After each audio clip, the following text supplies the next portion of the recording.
ஈரான்ல என்ன நடக்கப்படான்னு நம்ம நினைச்சோமோ அதான் இப்ப நடந்திருக்கு. இப்ப என்ன பிரச்சனைண்டா, பெட்ரோல் ஒரு லிட்டருக்கு 10 ரூபா கூடினா ஒரு பிளேண்டிக்கு 20 ரூபா கூட்ட போறாங்க. சரி, அந்த கூடின 10 ரூபாவும் குறைஞ்சிச்சுட்டாலும் பிளேண்டிக்கு கூடின அந்த 20 ரூபாயை குறைக்க மாட்டானுங்க. மத்திய கிழக்கில் நடக்கிற பிரச்சனையை விட இவ்வளவுல பிரச்சனை தான் இப்ப பெருசா இருக்க போகுது. இது பிளேண்டி பிரச்சனை மட்டும் இல்லை, சர்வதேச பிரச்சனை. பிளேண்டிக்கு மட்டும் விலை கூட போறல, முழுது சாமானுக்கு தான் விலை கூட போகுது. இப்ப என்ன விஷயம்டா, உலகத்திலேயே மிகப்பெரிய எல்என்ஜி எரிவாயு ஏற்றுமதி மையமான ராஸ் லபான்ல ஈரான் ஒரு தாக்குதல் நடத்திருக்காங்க. இது எங்க இருக்குன்னு பாத்தீங்கன்னா கட்டார்ல தான் இருக்கு. அங்க இருந்த பல எல்என்ஜி வசதிகள் தாக்கப்பட்டதால பெரிய தீர்ப்புலம் ஒன்று ஏற்பட்டிருக்கு.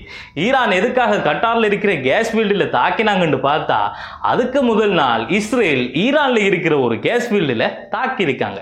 அதுக்கு பதிலடி தான் இதுங்கிற மாதிரி தான் இப்ப ஈரான் சொல்லியிருக்கு.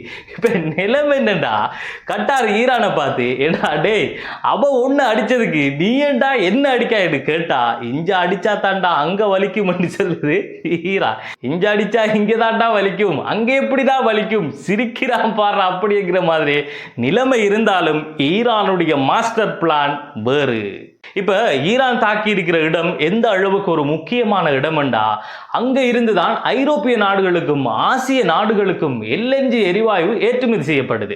அது மட்டும் இல்லாம உலகத்திலேயே மிகப்பெரிய ஏற்றுமதி மையமாக இது இருக்கிறதால கட்டாருக்கு முக்கியமான வருமானங்களை உழைச்சி தரக்கூடிய நிலையங்கள்ல ஒன்றாகவும் இது இருக்கு. இப்ப இந்த இடத்துக்கும் அமெரிக்காவுக்கும் இடையில ஏதாவது சம்பந்தம் இருக்கிறதா, இந்த ஏற்றுமதி மையம் அமெரிக்காடையா என்று பார்த்தா அது முழுமையா கட்டாருக்கு சொந்தமான ஒரு இடம்.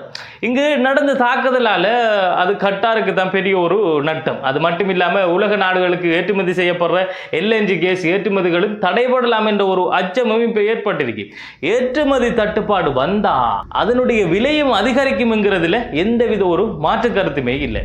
ஈரான் பல நாட்களுக்கு முதலியே சொல்லிட்டாங்க, அமெரிக்காவோ இல்லைண்டா இஸ்ரேலோ எங்கட கேஸ் ஃபீல்டில் கைய வச்சா நாங்க மத்திய கிழக்கில் இருக்கிற எல்லா கேஸ் ஃபீல்ட்லையும் தாக்குதல் நடத்துவோம். அப்படி ஈரான் ஏற்கனவே சொன்னதுக்கு பிறகும் இஸ்ரேல் ஈரான்ல இருக்கிற உலகத்திலேயே மிகப்பெரிய சவுத் பாஸ்ங்கிற அந்த கேஸ் ஃபீல்டில் தாக்கி இருக்காங்க. இதால உலகத்துக்கு ஏற்றுமதி செய்யக்கூடிய மிகப்பெரிய அளவான எரிவாயுக்கள் தடைப்பட்டிருக்கின்றது. அது மட்டும் இல்லாம இந்த இடம் ஈரானுக்கு இதயம் என்கிற அளவுக்கு ஒப்பிடக்கூடிய அளவில் இருக்கிறதால அவர்களுடைய முதன்மை வருமானம் பாதிக்கப்பட்டிருக்கு. இதுக்கு பதிலடி கொடுக்கிறதுக்கு தான் கட்டார்ல இருக்கிற எல்என்ஜி கேஸ் ஃபீல்டில் ஈரான் தாக்குதல் நடத்திருக்காங்க.